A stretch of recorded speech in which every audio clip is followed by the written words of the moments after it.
European leaders have welcomed the framework deal to end war reached between the United States and Iran. Russia fired a barrage of missiles at Ukraine, killing at least 11 people and setting Kyiv's historic Dormition Cathedral on fire. European leaders have welcomed the framework deal to end war reached between the United States and Iran.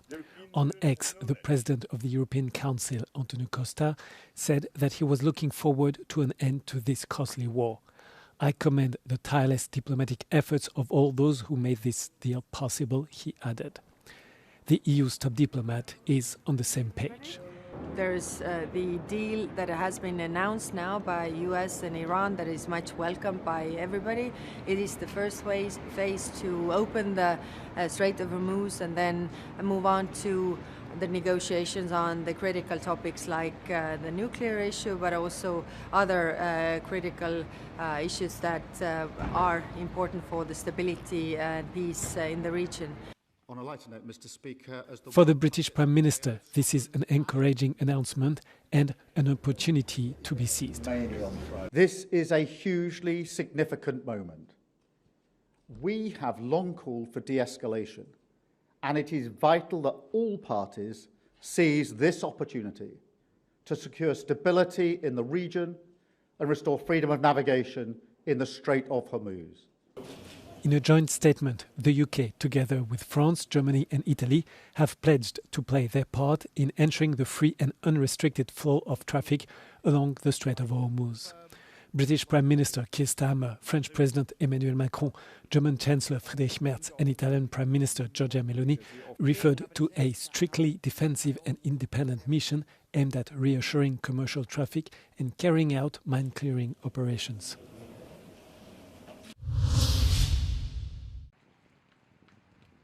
Russia fired a barrage of missiles at several major Ukrainian cities overnight into Monday, killing at least 11 people and setting Kyiv's historic Dormition Cathedral on fire. 5 rescue workers were killed during the firefighting operations in the northeast Ukrainian city of Kharkiv, and another 5 were killed in the capital.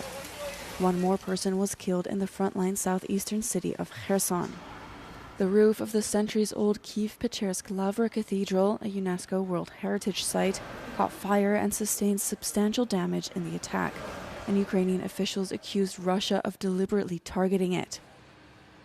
Russia's defense ministry said it carried out a strike on military-industrial facilities in Kyiv, Kharkiv and Dnipro, but denied targeting the cathedral. In Kharkiv, authorities said Russian forces used a double-tap tactic, launching 4 additional drone strikes on the site of an earlier attack after emergency crews had arrived. Ukraine's Air Force said Russia launched 70 missiles and 611 drones overnight. Air defenses intercepted 50 missiles and 582 drones, while preliminary data showed 20 ballistic missiles and 27 attack drones hit 42 locations across the country.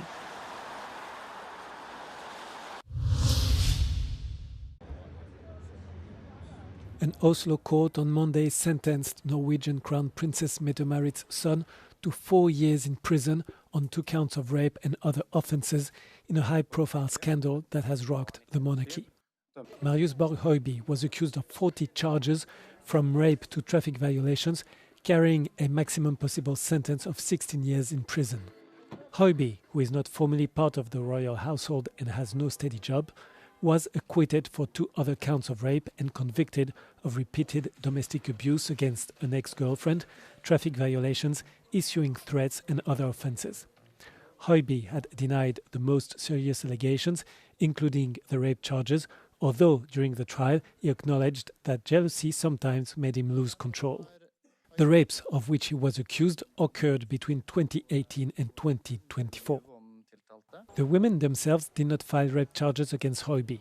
Instead, police investigating the August 2024 incident discovered videos on his phones and computers, which they said constituted rapes, and contacted the women, who were unaware of the events depicted. His defense team had called for him to serve 18 months for the other charges to which he pleaded guilty, including transporting 3.5 kilos of marijuana, physical assaults and threats. children under the age of 16 won't be able to access a range of social media platforms in the UK from next year, British Prime Minister Keir Starmer announced on Monday. According to Starmer, the ban, aimed at protecting young people from harmful content and excessive screen time, will affect a range of social media apps, including TikTok, YouTube, Instagram, and Facebook. YouTube Kids and messaging apps will not be affected. Because today is a big moment for our country. This is a big step, real change for our children and our future. Because today I can announce that the government will ban access to social media for all children under. Starmer said that he will fight back if technology companies resist the move and acknowledged some teens will try to find their way around the ban. The decision follows a public comment period in which the government got around 116,000 responses from parents, the tech industry, and children. According to the UK government, more than 90% of the respondents said they wanted an under-16 ban. The measure, which will come into force early next year, follows similar bans and age restrictions for children and teens' access to social media in Australia, Canada, Brazil, and Indonesia.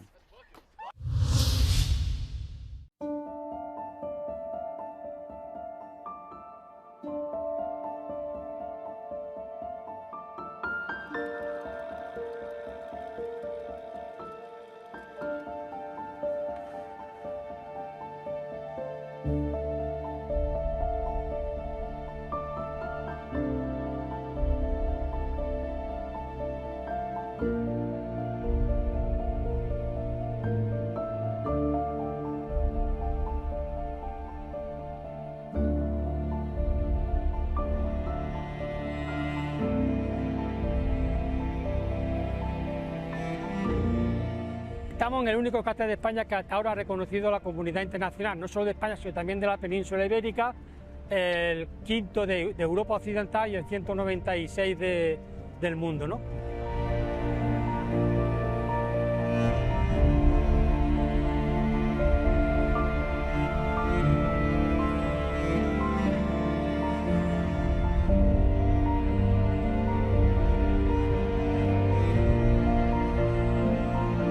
Una geología local con trascendencia espacial, ¿no? que es una cuestión muy importante porque nos va a servir para ver cómo está variando los materiales que están llegando desde fuera de la Tierra, ¿no?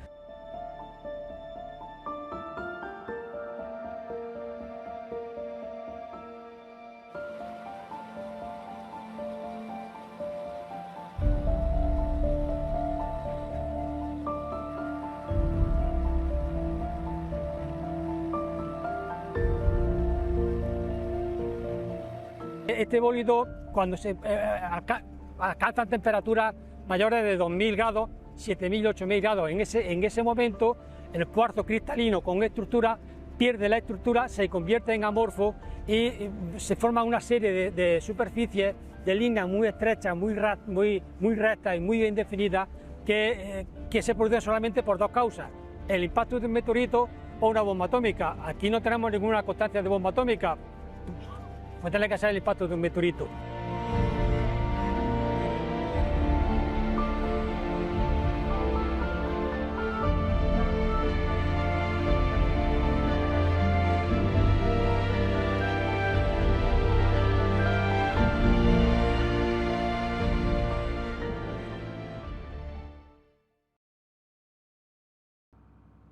Professional fishermen in Crete are in despair as pufferfish, an invasive species that entered the Mediterranean through the Suez Canal, continue to devastate marine biodiversity. The pufferfish problem affects many Mediterranean countries, particularly Cyprus and Greece, where this poisonous and highly opportunistic predator has become dominant in recent years. In addition to containing a powerful toxin that makes them deadly if consumed, these fish have exceptionally strong jaws capable of biting through wood and metal. Έφαγε το ψάρι, έκοψε το σινί. Κοίτα ζημιές. Άχρηστα τα εργαλεία. Δηλαδή αυτά σε 5 μέρες θα τα βγάλω έξω, πρέπει να πάρω άλλα. Είναι ένα ψάρι πολύ δύσκολο. Πανφάγο τρώει ό,τι βρει. δεν τον οχλάει κανένας. Έχει γεμίσει θάλασσα νεοντόψαρα και λαγόψαρα και ντρομπέτες. Όλο ξενικά είδη.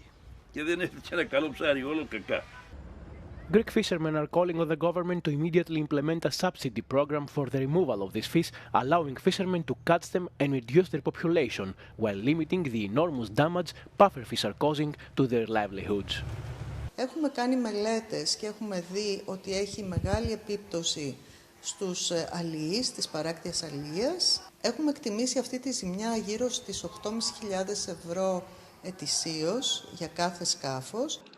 Pufferfish were first recorded in Greece in 2005 in Crete and the Dodecanese Islands.